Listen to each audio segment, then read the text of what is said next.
Inyanga kaJuni ibaleke kakhulu kweli ingakumbi ke apha eKids News kuba inyanga yolutsha yolonto ke umane sibona sinodliwano ndlebe kunye namatyendyana namagqiyazana nantsika siphawula lenyanga sikafuna ukukhuthaza mbukele ekhaya ngezinto ezinhle ezenziwa ngabantu abatsha phandle apha namhlanje ke sinemenenekazi eliphamba phezulu umfundantsika apha ajongele ebuchotsheni mbukeli manje ngakhululeke ngathi ndiyakubhida ngoku abestudio sikuphathele Rezaan Captieux yena ke ngumfundi wenza imfundo zokuqhuba inqwelo moya kwisikole Johannesburg School of Flying. Rezaan, welcome to Kids News. Hi there, how are you?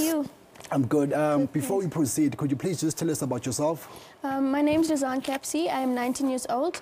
I come from a community called Westbury, and I am a student pilot. We understand that you come from a community that is faced with challenges such as teenage pregnancy, alcohol and drug abuse. How was it growing up in such an environment, and how did you manage to cope and make sure that you stay focused? I would say that it's thanks to my mom because she raised me with manners and morals and ethics. I think that I threw myself in my books, and it's really motivated me to keep focus. And growing up, and you see the deterioration happening around you, you just make sure that okay, I want something more than that. So, beautiful. Yeah. Tell us about your flying journey. How did you find out about this course, and how and when did you enroll for it? My flying journey. So I graduated school in 2015 at Kuro Aurora as a deputy head girl. Last year I did a bridging course for aircraft maintenance, and it's only February this year where I started at Johannesburg School of Flying, and it's been such a fun ride. I'm living the dream.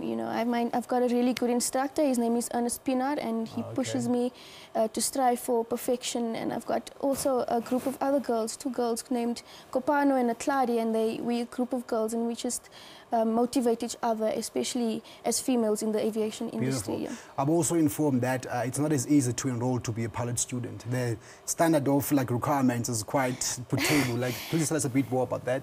People have this preconceived notions about the requirements, and you have to have science, maths, you have to be a certain weight, a certain height, but that's only with the Air Force.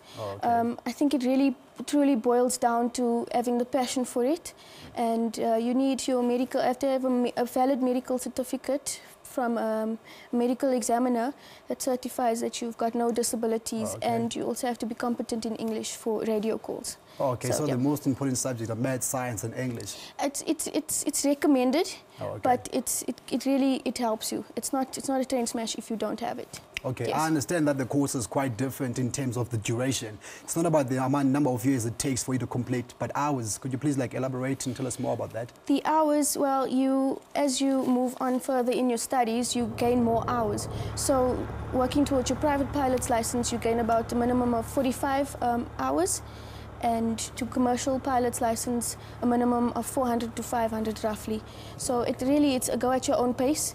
So the more you fly, the more hours you gain, and the quicker you gain it. And also, if you have your commercial pilot's license, to become an airline pilot, you need a minimum of 1,500 hours. And in order to do that, people tend to either fly for charter companies or become an instructor. So how far along are you with your studies? I'm working towards my private pilot's license. I'm halfway there. Beautiful.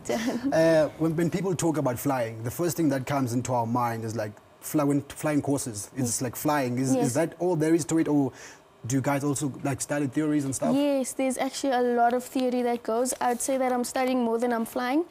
With the private pilot's license, you do 8 subjects, and it's very wide. It's a broad spectrum because you do human performances. You learn about the mechanical aspect of the aircraft, which is called ATG, and you do meteorology, which is the geography aspect of it, and it's a lot of studies. And I was told that once you get to commercial, it's even more, and you do 10 subjects. So what are some of the challenges that you've come across, and what is it that you love the most about being a pilot student?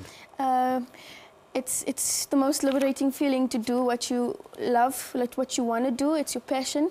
And it's just something that just makes me so happy, because I believe that if you do what you love, you don't work a day in your life. Yeah, that's true. But it's really, just... So for those who would also like to enroll to be pilot students, give us a glimpse of the amount of money that your parents they have to part ways with in order for them to keep you in school. There's for a private pilot's license, the quote is about 92,000.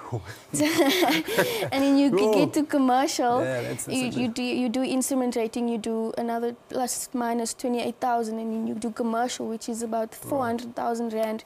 That's a hefty amount of money. Yes. I guess it's safe to say, like, education in South Africa is very expensive, which is why we had this fees must fall protest recently. Students demanding a right to free education. Yes. So how are you paying for your fees? Do you have a bursary? Are your parents paying for your fees?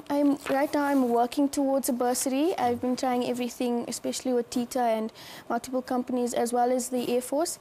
But right now there's family members that are all contributing and helping me fly. So we called you here to talk about your interesting career, but we also want to know more about you. So what are some of the things that you're interested in besides flying? What are your hobbies? I love to play soccer. I've been playing soccer since a really young age. I've played club soccer, made provincials as well, and captained the team at school for about 3 years. And it's really something that... So have you always wanted to be a pilot when growing up, or did you change the tune as you got mature? Like some of us, like you grow up, you want to be a doctor, but you realize that, you know, I want to be glamorous like Bonang. I want to be a celebrity and stuff. No, I've always wanted to become a pilot, you know, and I was very quiet about it at a young age until I got to high school, where you had to choose your subjects. Okay. So for those who are watching at home who would want to make your dream a reality, you know, and sponsor you, how can they get into contact with you? They can contact me on Facebook or on my email address, which is rezaan123@icloud.com. Beautiful. Thank you so much for joining us. You've been amazing. We wish you all the best with your future interviews. Mukele makasilitse evenkileni kwakhona siyabuya ungayindawo hlala nathi mtshana.